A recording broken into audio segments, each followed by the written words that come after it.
Bom, começando mais uma edição do podcast, hoje dia 13 de setembro, à noite, né? Normalmente costumo gravar um pouquinho mais cedo, mas hoje acabou ficando pro final do dia.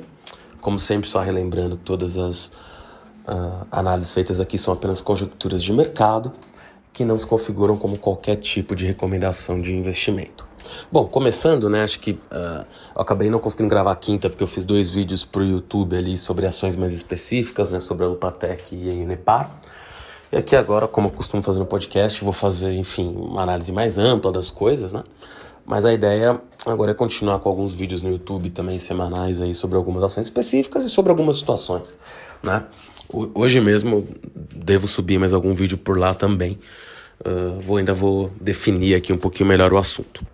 De qualquer forma, começando aqui, né? Acho que a grande notícia de hoje, e claro que aconteceram outras coisas, mas não tem como fugir disso, e essa, sem sombra de dúvida, vai ser a análise mais demorada aqui, foi a inflação nos Estados Unidos, né? Vale mencionar que na semana passada, ali na divulgação de alguns dados, né, dos braços ali, vou chamar dessa forma, tá? Por mais que possa estar talvez incorreto tecnicamente. Mas dos FEDs estaduais, né? Ou seja, dos braços do que o FED tem em diversos estados e localidades, né? Enfim, pode se chamar de regiões, condados, enfim, como quiserem, né? Vieram ali dados até relativamente animadores, né? Ou seja, eles viram ali algum nível de força no mercado de trabalho um pouco menor que em outros momentos. Então, assim, sinais, né, que poderia, entre aspas, estar chegando ao pico da inflação.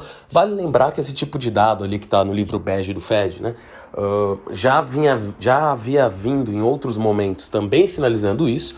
E quando a gente chegou no Consumer Price Index, né, o CPI, como todo mundo chama, ele acabou vindo mais alto. Então, não que esse dado não seja importante, né? Na verdade ele é muito importante, essas impressões do Fed das localidades, né? E há uma proximidade maior, porque o Fed acaba coletando dados ali na região, ou seja, a gente tem o Fed de Nova York, tem o Fed de São Luís, tem o Fed de São Francisco, enfim, de Atlanta, várias regiões, eu não vou falar todos, salvo engano, são 12. Mas até esse número, eu não vou me comprometer com ele aqui agora, porque eu não olhei agora. Mas o fato é, dentro desses FEDs regionais, digamos assim, né, que são até as pessoas que votam depois no comitê junto com o Jerome Powell, os diretores desses FED, que seriam como os diretores do Banco Central no Brasil, eles tinham ali, né, essas impressões junto a indústrias, das regiões nas quais os bancos centrais dele têm. Os bancos centrais é complicado, né? No quais as diretorias deles, vamos chamar assim, vai? Atuam, né, ou onde eles sentem o pulso, que isso poderia estar acontecendo. Mas o que acabou ocorrendo foi, ontem veio até um dado do Fed de Nova York, também uma pesquisa ali que é feita com famílias, com relação à expectativa de inflação, que a inflação daqui a um ano, né, há um mês atrás, a expectativa é que ela fosse de 6,2, né, que isso vai explicar, não é a inflação desse mês, é a inflação quanto ela vai ser daqui a um ano, né. A expectativa há um mês atrás era de 6,2, nesse mês caiu para 5,7, então assim, isso demonstra ali que as pessoas de alguma forma têm a impressão que os preços estavam cedendo um pouco, também parecia um sinal animador, tanto que hoje os futuros estavam subindo bastante, né, ontem as bolsas foram bem, hoje os futuros também estavam subindo bem, até que saiu o CPI, né, hoje 9h30 da manhã, e ele mostrou ali 8,3% no acumulado, né, de inflação nos Estados Unidos no ano. O consenso do mercado era 8,1%. Também uma aceleração ali em alguns setores que não se esperava, ou seja, tirando ali os setores mais cíclicos, um crescimento mais ou menos de 6%, tá? Isso é um dado do Brasil Journal, mas o fato é, ainda se via ali, né, a inflação subindo, mesmo com com a queda nos preços da gasolina, que por mais que eu acho que aqui no Brasil foi até um processo talvez mais rápido do que nos Estados Unidos, lá também ocorreu, a gasolina, o gás caíram bastante lá, né? Isso também pesa sobre a inflação lá. Mas o fato é, com essa subida da inflação, existia ali... Claro que o grande consenso, né, para a próxima reunião do Fed, quando eu estou chamando de grande consenso, acho que era a impressão da maior parte dos players, mas era 0,75, mas claro que tinha alguma chance ali desse aumento ser de meio, né? Caso os dados viessem muito bons. E na verdade, esses dados da inflação ainda indo mais para cima e sendo mais forte, na verdade elevaram as apostas agora que pode ser, né, de 1%, de 1 ponto percentual esse aumento, tá? Logo após o CPI, os derivativos, né, que são onde as pessoas... Seria como eu já comentei, seria como um site de aposta, no qual as pessoas podem ali apostar enquanto o Fed vai subir os juros. Mais ou menos... A possibilidade de subir 1% antes da CPI, basicamente, era uma possibilidade tida como muito baixa por quem estava... Não vou chamar quem estava investindo nesses derivativos ou apostando, como preferirem, enfim. E após a saída, isso aumentou para 12%, ou seja, 12% do dinheiro que estava nesses derivativos foi para 1%, e no final da tarde isso foi para 46%, tá? Então 54% estavam apostando numa alta de 75%, 46% em 1%, e basicamente, enfim... Ninguém estava apostando mais em meio, porque realmente meio parece impossível com a inflação ainda acelerando. E aí tem algumas constatações, tá? Eu tenho muita dificuldade de saber o que o Banco Central vai fazer, o Fed, na verdade, né? Eu acho que eles ainda estão, talvez, num passo de aumentar mais uma vez 0,75%, mas talvez caso eles aumentassem 1%, você poderia ter uma porrada mais forte, as bolsas iam despencar, como por exemplo a Nasdaq caiu 5% hoje, o próprio Brasil caiu mais de 2%, mas comparado com as bolsas americanas até uma queda leve, para quem não se lembra, né? Enfim, isso historicamente, né? Claro que tem exceções. Mas se a gente pegar, por exemplo, momentos de crise mesmo, né? Pode pegar agora mais recente do coronavírus e crises globais, eu tô falando. Ou mesmo as de 2008, né? Os Estados Unidos caía 5, 6%, o Brasil dava circuit break, né? Então aqui caía mais de 10%. Então a queda de hoje, de alguma forma, foi até reduzida aqui no Brasil, né? Devido à resiliência local, a gente de fato está num processo... nos últimos meses, tá? É questionável se é sustentável ou não, e aí é outra discussão, mas um pouco deflacionário aqui, ao contrário de lá, né? E apesar de ainda estar com juros muito altos, o que também tem um pouco a ver com isso. Mas, voltando para os Estados Unidos, né? Apesar dessa queda das bolsas, né? Se vier 1%, provavelmente as bolsas podem sofrer ainda mais. Eu acho que, isso vai ser semana que vem, né? Eu acho que a gente está mais próximo, talvez, de um 0,75%. Claro que o Fed já está analisando outros dados e vendo outras coisas, mas hoje até uma matéria muito boa no Brasil Journal falando sobre as pessoas que estão vendo a possibilidade de um soft landing, e eu acho que, na verdade, quem está vendo soft landing está diminuindo, e de fato quem falava que a inflação seria mais persistente, querendo ou não, está cada vez se mostrando mais correto, mas é aquela coisa que eu sempre falo que sobre tudo, ao analisar qualquer assunto, né? Não é porque a pessoa está correta hoje que ela vai continuar correta, né? Então, assim... Claro que essa dinâmica pode mudar, mas até agora quem apostou e quem está nesse trade, enfim, ganhou dinheiro, né? Quem aposta nisso estava correto. Mas a gente tem um cenário também em que se apostava quase, um termo que eu usei aqui bastante, ninguém falava isso em voz alta, mas em algum nível, não é que isso fosse de fato acontecer, mas existia ali algum nível de pressão que poderia rolar uma estagflação, ou seja, os Estados Unidos entraria em recessão, ainda com preços altos, talvez subindo, que seria um desastre, né? Que é o que pode acontecer na Europa, por exemplo, agora acentuado pela crise energética. O que esse CPI mostrou, por exemplo, foi que serviços continuam muito fortes nos Estados Unidos, o que muita gente achava que estaria diminuindo, né, a intensidade, mas não, o valor dos serviços prestados nos Estados Unidos ainda está aumentando, porque a demanda ainda está muito forte. Então isso, por outro lado, por mais que leve o Fed sim a ter que aumentar mais os juros, também mostra uma resiliência da economia americana, que já fez, por exemplo, os economistas do JP Morgan, dessa matéria do Brasil Journal, que são mencionados nessa matéria do Brasil Journal, já fazerem estimativas que os Estados Unidos não entrem em recessão esse ano. Isso também é importante, porque, assim, claro que é necessário que a economia norte-americana desacelere, mas o ritmo de desaceleração dela também é importante. Então, se ela desacelera, mas não cai em recessão e os preços começam a cair um pouco, na verdade seria o cenário ideal. Ainda é muito difícil dizer que isso vai acontecer, mas se tem um silver lining aí, um ponto positivo, foi isso. Que a gente tem aí o nível, né, e a velocidade desse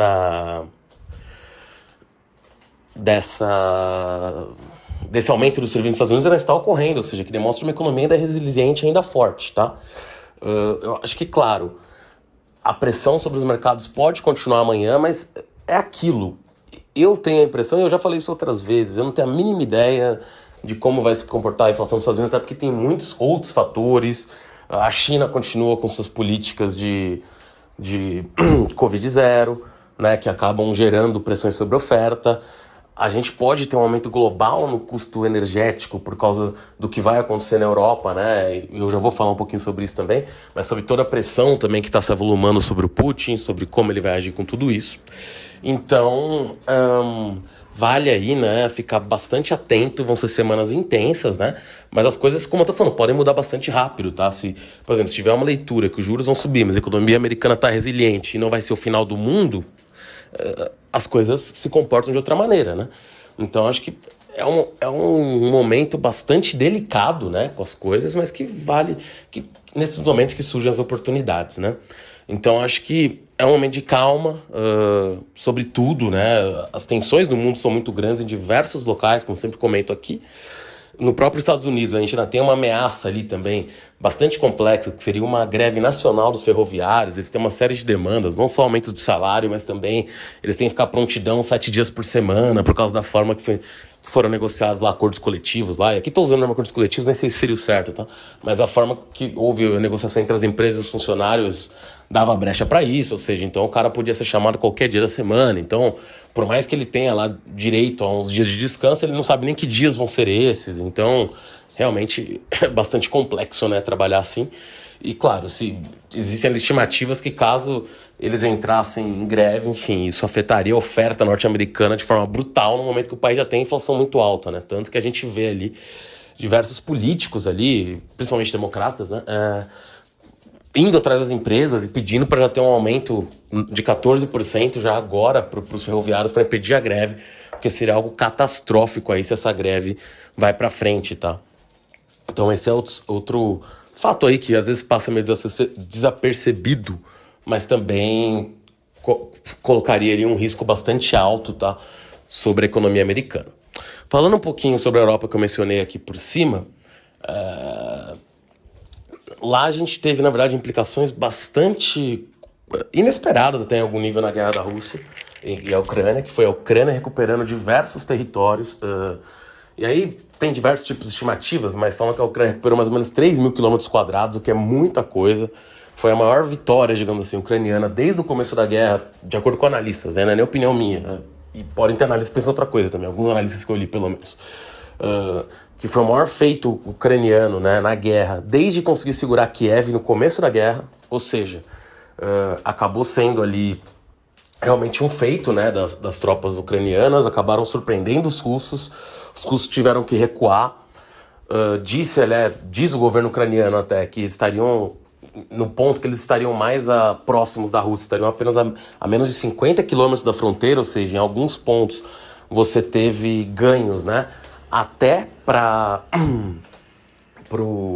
na parte de Donbass, para os ucranianos, né? Que os ucranianos não penetravam há muito tempo e conseguiram ali expandir a região em torno de Kharkiv e se vê Kherson, né? Que é uma cidade muito importante e tem até uma matéria na The Economist bem legal que explica um pouco por quais seriam as importâncias de Kherson para a guerra, pelas conexões que a cidade tem, pelas pontes, enfim, pela questão logística e pela localização da cidade, por ter, enfim, um porto ali. Então, Kherson é uma cidade bastante importante e os ucranianos estão brigando ali para até retomar Kherson e agora cabe o outro lado, né? Claro que os russos vão contra-atacar, os próprios ucranianos falaram sobre isso, né? Falaram, olha, vai vir um contra-ataque muito pesado russo, tem que ver o que a gente vai conseguir reter desses ganhos e o que não. Os combates estão sendo muito intensos, provavelmente os mais intensos, talvez, da guerra até agora. E aí a gente está vendo realmente a vantagem, né, de algumas armas que os americanos cederam para os ucranianos, estão fazendo diferença na guerra, sim, né? E a gente viu até a Rússia fazendo acordos ali para comprar material bélico da Coreia do Norte. E isso eu não estou falando de forma irônica, tá? Mas isso é um sinal que potencialmente a Rússia, até por causa dos embargos comerciais e tudo mais, está com dificuldade de provavelmente aumentar sua produção bélica interna diante de uma guerra. Então ela tá até, enfim, indo atrás de um estado que tem bomba atômica. Então assim, não é para subestimar a Coreia do Norte, mas claro que lá tem limitações também, assim como por estar muito fechado, por ter uma negociação com o resto do mundo meio complexa. Claro que ele consegue negociar com a China e com a Rússia, mas é um país também com limitações. Então, para a Rússia ir atrás da Coreia do Norte para comprar material militar, claro que pode ter sido algo pontual, enfim, mas de qualquer forma pode ser um sinal, e aqui não estou falando nem que é, mas para mim seria um sinal de atenção, de que a Rússia pode estar com problema até para...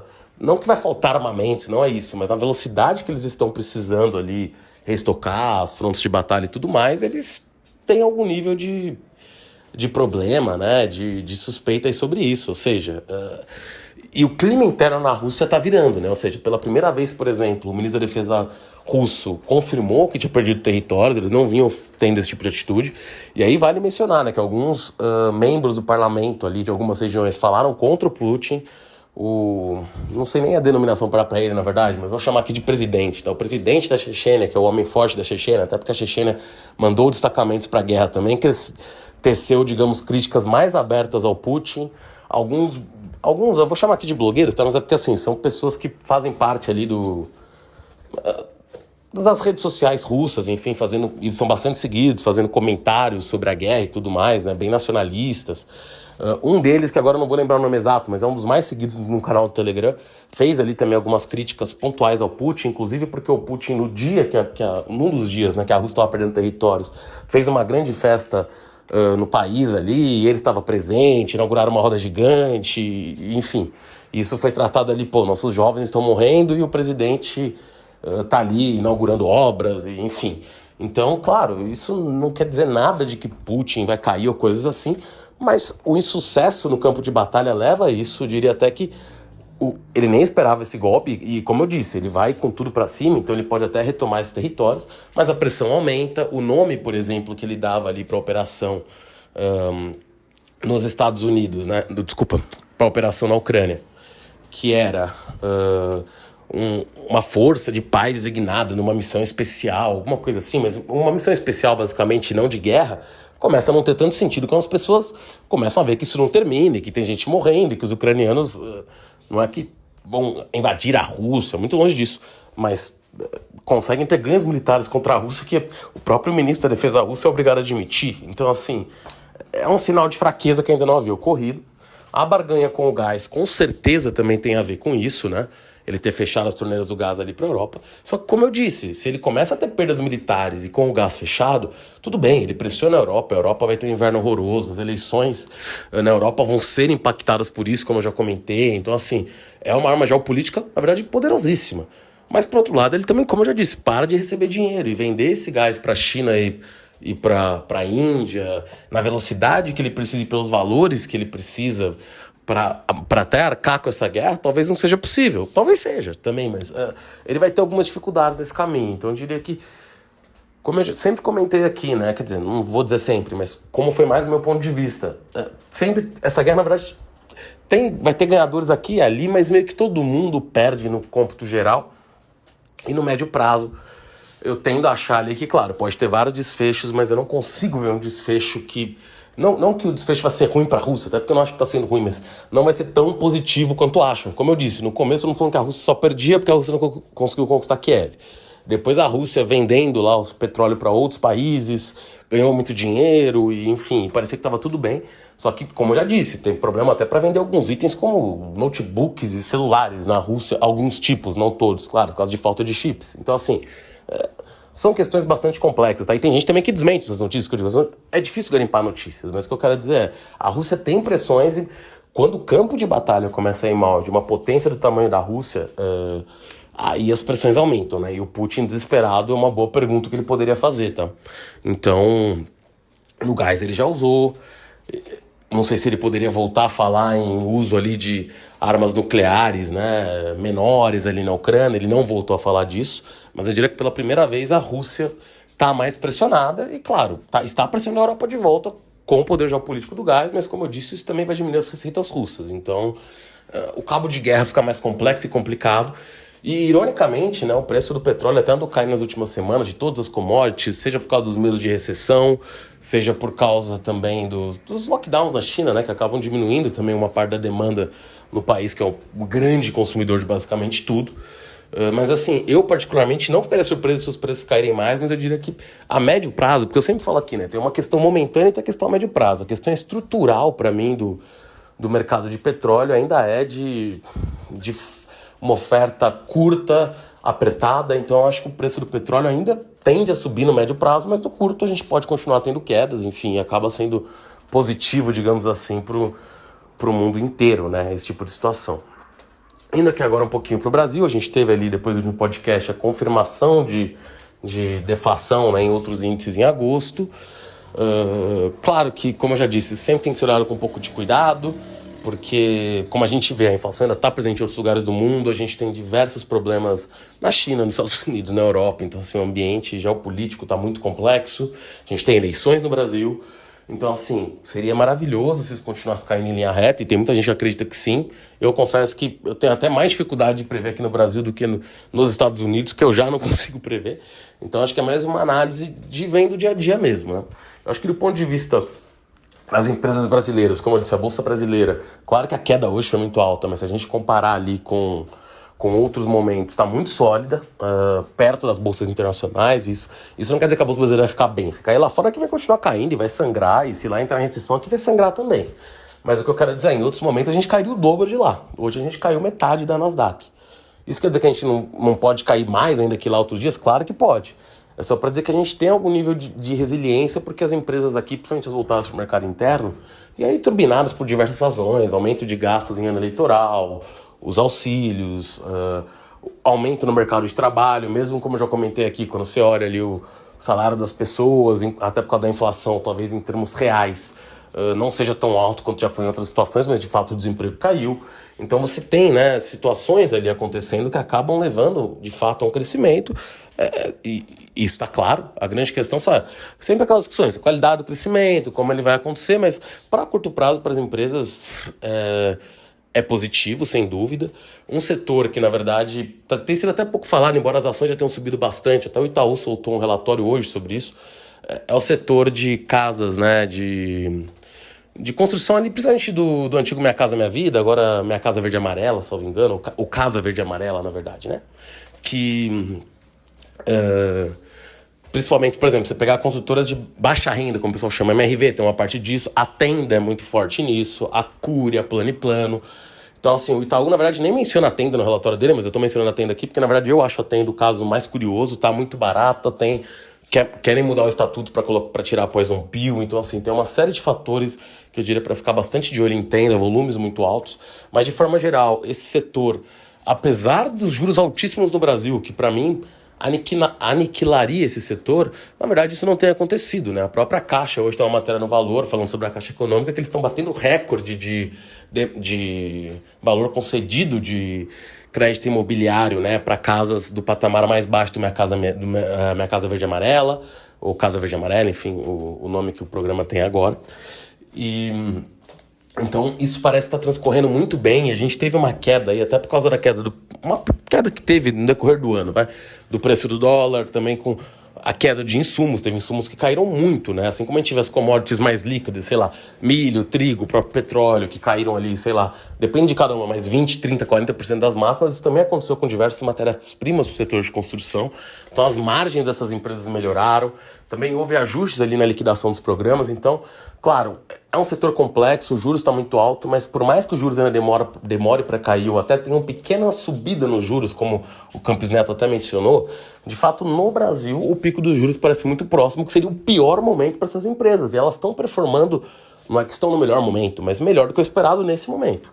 Então pode ser um mercado que para médio prazo traga grandes alegrias, até longo, na verdade, mas com risco altíssimo. O número de empresas que quebram no setor de construção é muito alto.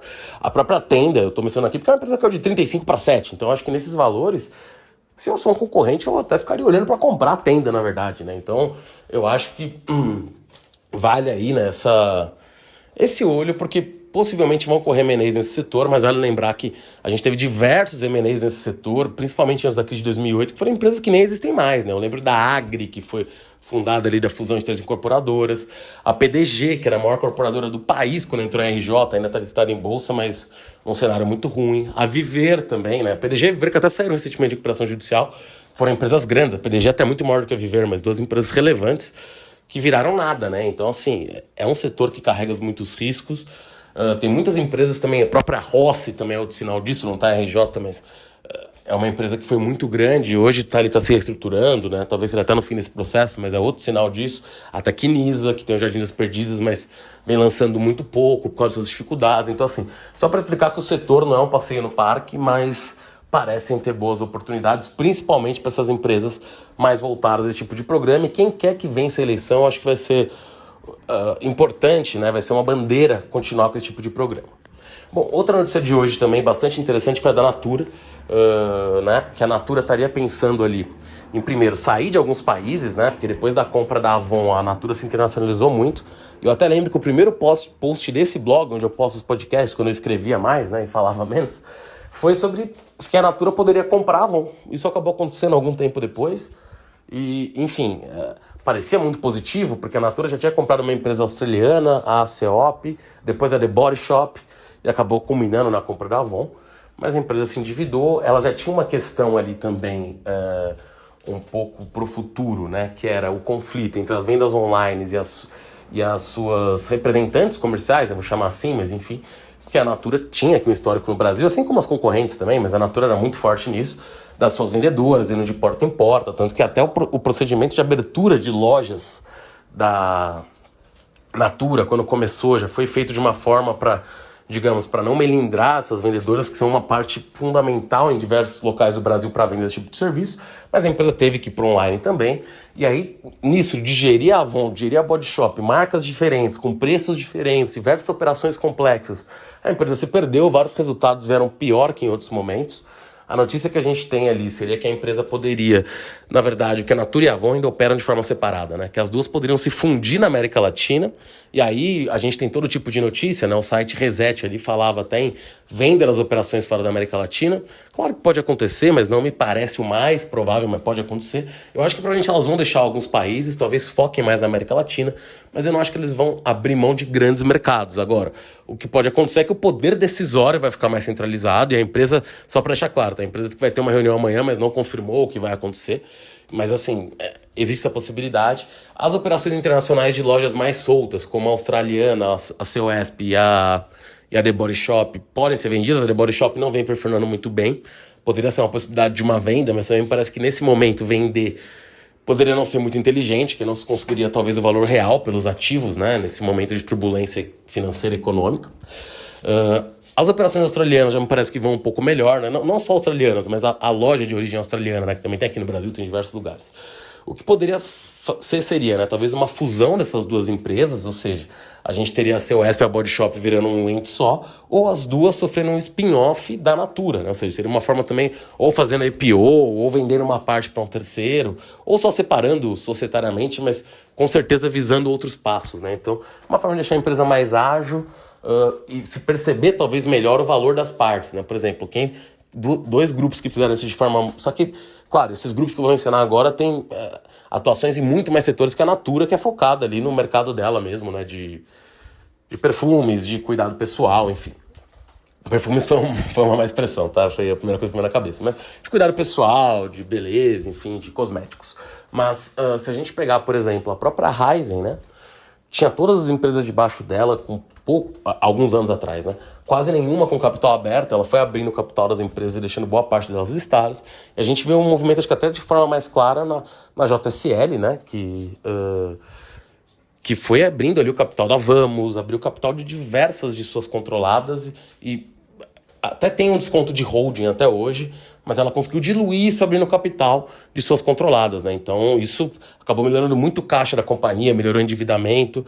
Isso também pode acabar... A Movida também, né, que também é do grupo JSL, apesar desse ter sido um IPO mais antigo, mas eu digo assim, a empresa conseguiu ir abrindo seus braços e a Natura pode fazer algo parecido. Bom, já estou para terminar aqui, mas só um último comentário, não sobre a Natura agora. A Natura eu acho que é mais ou menos isso, eu acho que a empresa tem potencial para valor de mercado, mas os desafios são grandes, tá? Eu sempre achei a empresa muito cara na bolsa, por mais que ela valesse ser muito cara, né, era uma empresa muito bem gerida. Eu acho que agora ela pode estar chegando num patamar interessante, e se ela começar a fazer esse tipo de movimento, pode se tornar interessante sim, ter algum tipo de investimento em Natura ali, enfim, mais para longo prazo, mas é um investimento complexo, eu diria, tem que ser analisado mais a fundo. Para terminar, a própria Vale também fez ali sinais que poderia abrir capital ou capitalizar de alguma forma suas outras operações que não de ferro, no caso de níquel e de cobre principalmente. E isso é muito importante porque a gente pode ter um cenário em que a China vai desacelerar mesmo ano que vem, o preço do ferro vai cair ainda mais. E aí as operações de níquel e de cobre, principalmente no caso de carros elétricos, ganham muita importância para a Vale. Então a Vale tem que ver exatamente como capitalizar isso, como, enfim, ter a chance de surfar nessa onda, né? Já que ela é uma das maiores produtoras de níquel do mundo e também é muito relevante em cobre. Bom, por essa edição é só. Até a próxima. Valeu!